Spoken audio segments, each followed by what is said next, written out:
Au départ, c'était plus du freeride que du freestyle. Donc le freeride, c'était un peu ça, se faire plaisir avec une machine dans des spots un peu sauvages, sans avoir la contrainte de tourner autour d'un circuit. Ensuite sont venues les figures, ça a été dérivé, bien entendu, du bicross. Moi, ça vient, bien entendu, des États-Unis. Le freestyle est arrivé en France depuis seulement quelques mois, et ceci grâce à de pionniers rhône-alpins qui ont créé le premier circuit d'Europe près de Valence dans la Drôme.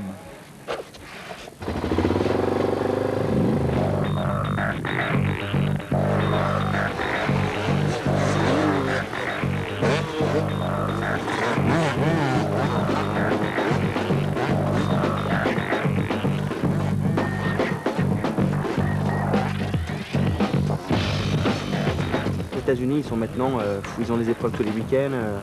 Ils sont, je dirais pas des centaines à pratiquer, mais ça prend même le dessus sur la compétition. Donc c'est preuve que ça se développe en France. Mais actuellement, en tant que professionnel, on doit être 5 ou 6. Maintenant, il y a beaucoup d'amateurs. Donc je sais pas, tout confondu, je pense qu'on doit être au moins une trentaine. C'est qu'un début, quoi, parce que de mois en mois, des nouveaux pilotes arrivent, quoi, c'est net.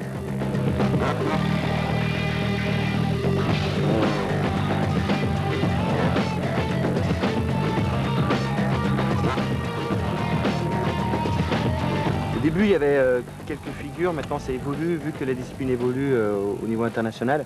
Bien entendu, des jeunes arrivent et puis créent des nouvelles figures, nous on appelle ça des tricks. Les tricks évoluent sans arrêt, il n'y a pas de limite pour l'instant, il n'y a vraiment pas de limite. C'est freestyle, dans le mot freestyle il y a free, il y a libre, donc c'est le but, c'est d'être libre et de rouler en toute liberté. Des règles particulières, pas être complètement débile non plus, parce qu'on n'ira pas loin, on se baissera vite, avoir un minimum d'intelligence pour connaître ses limites, quoi. Le freestyle, il faut d'abord avoir des bases, avoir eu des bases dans le motocross, savoir sauter, etc. Parce qu'il ne suffit pas de prendre des rampes en arrivant à fond, en élan. Il faut être hyper rapide, agile, etc. C'est un sport à risque, c'est un sport extrême, comme tous les sports extrêmes, quoi. Mais il faut pas... c'est impressionnant, mais on sait ce qu'on fait.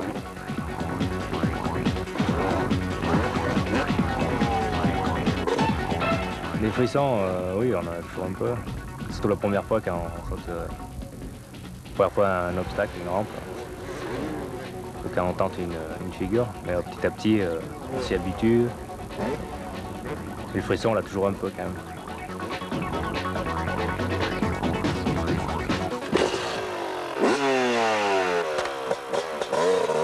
Là, il suffit d'avoir une moto avec des bonnes suspensions, les suspensions sont primordiales. Donc ça permettra de se rétablir dans les moments où on est peut-être un peu long ou court, etc. Un guidon type dans ce style-là, sans la barre, qui nous permettra de faire des figures sur l'avant, de couper les plaques au niveau de la selle, pour tout ce qui est des figures qu'on a type seat grab, donc quand on attrape la selle. Et puis après, il suffit d'y aller, quoi.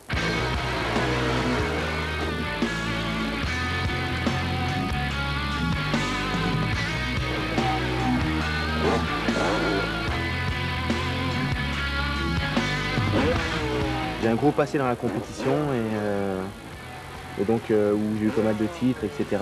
À bon niveau. Je pratique le freestyle parce que maintenant c'est ma façon d'être, c'est dans mon état d'esprit, donc j'ai envie de faire du motocross vraiment en étant libre, en me faisant plaisir sans contrainte de compétition.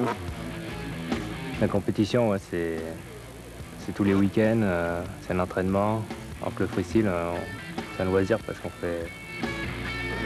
On s'entraîne quand on veut, on roule quand on veut, et on n'a aucune contrainte.